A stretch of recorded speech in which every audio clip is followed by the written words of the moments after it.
On raconte qu'au cœur d'un village africain, entouré de collines rouges et de champs de maïs, vivait un jeune homme nommé Kofi.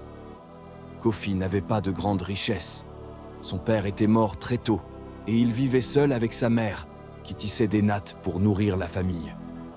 Chaque jour, Kofi travaillait dans les champs des autres, espérant un jour avoir assez pour bâtir sa propre maison. Mais ce qui manquait à Kofi dans ses poches, il le portait dans son cœur.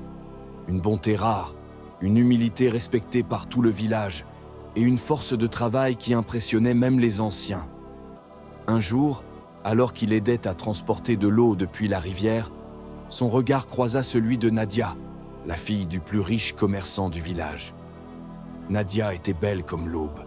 Sa peau luisait sous le soleil, ses yeux brillaient comme deux étoiles, et ses pas étaient aussi gracieux que ceux d'une antilope. Mais surtout, elle avait un cœur généreux, bien différent de l'orgueil de son père. À ce moment, le monde sembla s'arrêter. Kofi baissa les yeux, intimidé, mais Nadia sourit, et ce sourire resta gravé dans son âme. Les jours passèrent. Sous prétexte d'aller chercher de l'eau, Nadia retrouvait Kofi près du grand baobab au bord du village. Là, à l'abri des regards, ils parlaient de leurs rêves, riaient, et parfois restaient en silence, simplement heureux d'être ensemble. « Kofi, dit un soir Nadia, je sais que mon père ne voudra jamais, mais mon cœur t'appartient. » Kofi répondit doucement. « Nadia, un jour, je prouverai à ton père que même un pauvre peut être digne de toi. » Mais dans les villages, les murs ont des oreilles. Un serviteur du riche commerçant les vit ensemble et alla tout rapporter. La colère de l'homme fut immédiate. Un soir, alors que le village entier se rassemblait pour la fête des moissons, le père de Nadia prit la parole. « Peuple du village, ma fille est convoitée par un pauvre, un homme sans terre ni or. Comment oserait-il espérer l'épouser ?» Et son regard se tourna vers Kofi, qui baissa les yeux. Tout le monde retenait son souffle. Kofi, tremblant, décida de parler malgré tout. « Père de Nadia, dit-il d'une voix ferme, je n'ai pas d'or à t'offrir. Mais j'ai 2 mains prêtes à travailler, un cœur prêt à aimer et une âme fidèle qui ne trahira jamais ta fille. Est-ce que l'or peut donner cela ?» Le silence du village fut lourd. Nadia, les larmes aux yeux, s'avança. « Père, tu m'as appris que la richesse ne sert à rien si elle n'est pas partagée. Alors pourquoi refuser à mon cœur ce qu'il désire le plus ?»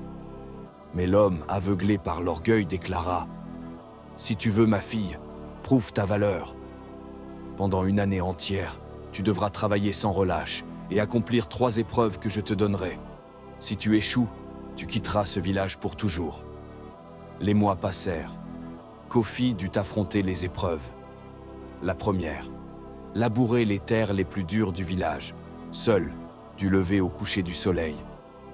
La deuxième, fournir 100 sacs de maïs en 1 saison, alors qu'il n'avait qu'un petit lopin de terre. La troisième, protéger le troupeau du commerçant contre les voleurs de bétail qui rôdaient court. La nuit, beaucoup pensaient qu'il échouerait.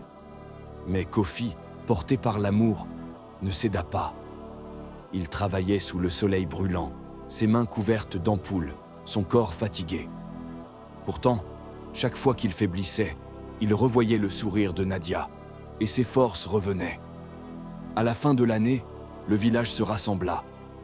Contre toute attente, Kofi avait réussi. Les champs labourés donnaient du maïs abondant. Les sacs étaient empilés devant tout le monde, et pas une seule chèvre n'avait disparu.